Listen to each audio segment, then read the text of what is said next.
Bonjour à tous, deuxième partie de mon cours sur la composition de l'air. Toujours en fond d'écran, cette belle photo de la Terre avec cette ligne lumineuse qui vous permet de déceler l'atmosphère, donc cette couche de gaz qui entoure la planète Terre. On va voir maintenant la troisième partie qui va porter plus précisément sur la pollution de l'air et donc dans laquelle on va voir quels sont les différents mécanismes qui ont lieu à l'intérieur de l'atmosphère. Alors, une première partie sur ce que c'est que l'effet de serre. L'effet de serre, je suis sûr que vous en avez déjà entendu parler, que ce soit à la télé, à la radio, on en parle toujours. Donc, je vais vous expliquer un petit peu ce que c'est que l'effet de serre. L'effet de serre, première chose que vous devez savoir, c'est que c'est quelque chose qui est complètement naturel et indispensable à la vie, d'accord? Il ne faut pas que vous vous disiez que l'effet de serre c'est une mauvaise chose pour la vie, une mauvaise chose pour l'être humain ou je sais pas quoi. L'effet de serre c'est quelque chose sans lequel la vie sur Terre ne pourrait pas exister. Pourquoi? Parce que l'atmosphère va sur Terre agir un petit peu comme une serre de jardin. Ça va être quelque chose qui va permettre à l'atmosphère de conserver la chaleur emmagasinée sous forme de rayonnement du soleil. S'il n'y avait pas d'atmosphère sur Terre, bon déjà on ne pourrait pas respirer, mais en plus il ferait probablement beaucoup trop froid sur Terre pour que il existe de l'eau liquide ou que la vie puisse exister, etc., etc. L'effet de serre, c'est quelque chose qui fonctionne de cette manière-là. Vous avez en premier lieu le soleil qui nous envoie ses rayons. Les rayons du soleil vont venir taper sur la première couche de l'atmosphère que vous voyez ici. Cette première couche de l'atmosphère, elle va refléter une bonne partie des rayons du soleil. Donc déjà, une bonne partie des rayons du soleil ne vont pas pouvoir pénétrer à l'intérieur de l'atmosphère. Bon, on reviendra un peu plus tard sur cet aspect de l'atmosphère. Mais il y a quand même une partie des rayonnements du soleil qui vont arriver à traverser l'atmosphère et ces rayons ils vont venir frapper la Terre. Une fois qu'ils frappent la Terre va absorber ces rayons et les transformer en chaleur. Cette chaleur, qu'est-ce qu'elle va faire la Terre? Elle va ensuite la réémettre et la réémettre sous forme de rayonnement. Un rayonnement dont vous avez déjà entendu parler, qui est ce qu'on appelle le rayonnement infrarouge. Le rayonnement infrarouge, vous, moi, tout le monde, dès qu'on vit, on en émet. C'est ce qui permet, par exemple aux militaires ou aux chasseurs, de détecter la nuit les êtres vivants, les animaux à sang chaud, avec, vous savez, ces fameuses lunettes infrarouges qui permettent de détecter les infrarouges. Bien, la Terre, quand elle est chauffée par les rayons du soleil, elle réémet une partie de cette chaleur sous forme de lumière, sous forme de rayonnement infrarouge.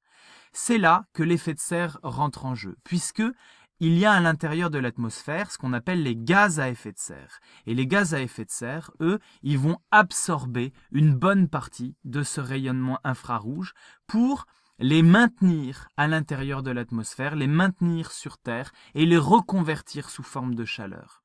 C'est ce qui va permettre à l'atmosphère de conserver une partie de cette chaleur. Alors, vous allez avoir une partie de cette chaleur qui va être réexpédiée en direction de l'univers, donc qui est définitivement perdue par la Terre. Et puis, vous avez une partie de ces rayonnements qui va être conservée dans l'atmosphère et réenvoyée en direction de la Terre, qui va ensuite réémettre des infrarouges, etc., etc.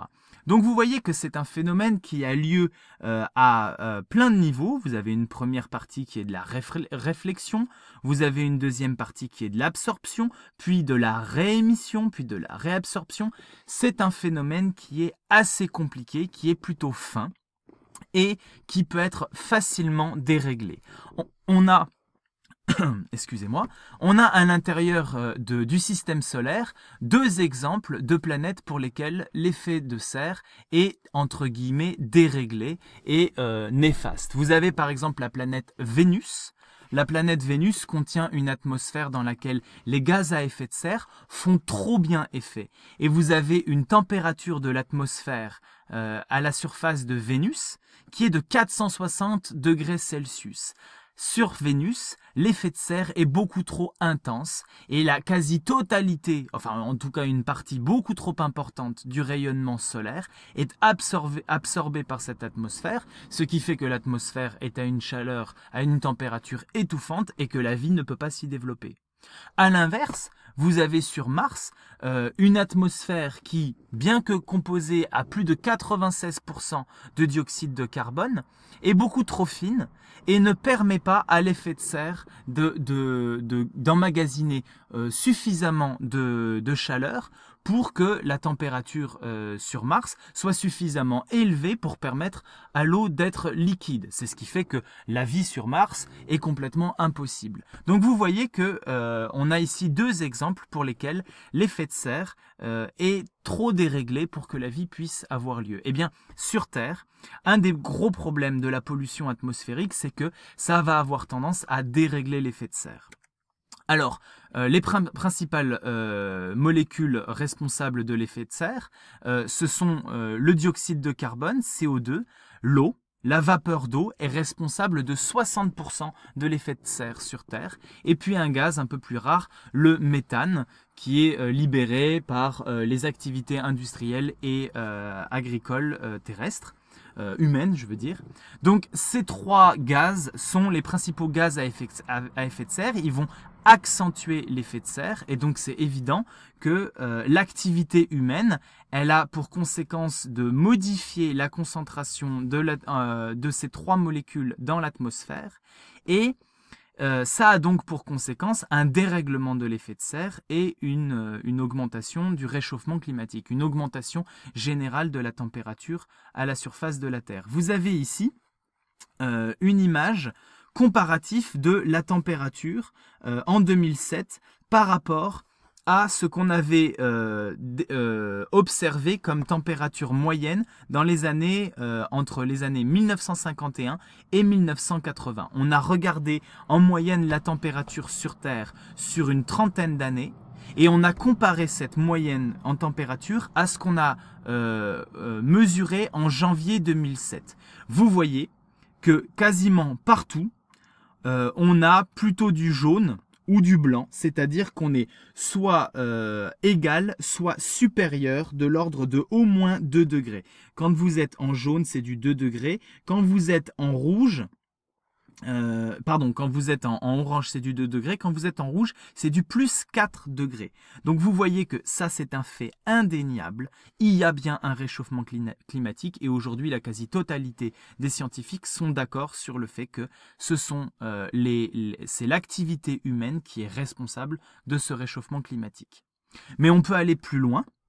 Il y a d'autres molécules qui sont responsables d'une pollution atmosphérique, notamment les halocarbures, ce qu'on appelle plus précisément les CFC.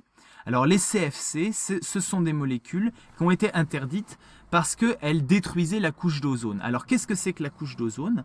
L'ozone déjà c'est un gaz de formule O3 et qui est présent très haut dans l'atmosphère.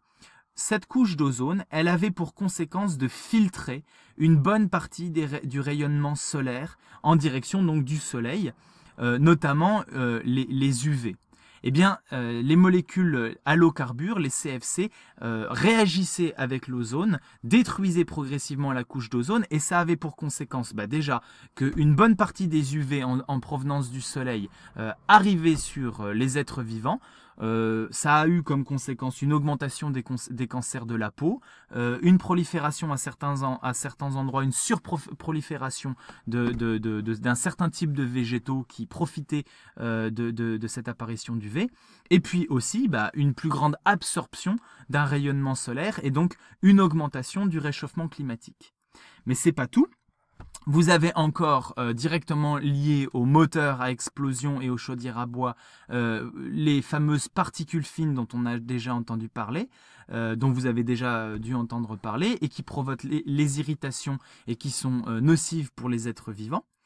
Et puis vous avez, issus de l'industrie chimique, des polluants gazeux, comme par exemple le dioxyde de soufre et le dioxyde d'azote, qui sont non seulement nocifs, vous ne pouvez pas respirer ces gaz-là sans avoir des irritations pulmonaires, et puis qui en plus vont réagir avec l'eau présente dans l'atmosphère, se condenser dans les nuages et ensuite redescendre sous forme de pluies acides qui peuvent avoir des conséquences néfastes pour l'environnement. Donc voilà quelles sont les principales sources de pollution atmosphérique. Pollution qui donc, pour bien vous répéter la chose, sont vraiment des conséquences de l'activité humaine et qui peuvent donc être contrôlées par l'homme, qui doivent être contrôlées par l'homme, réduites par l'homme dans les années à venir.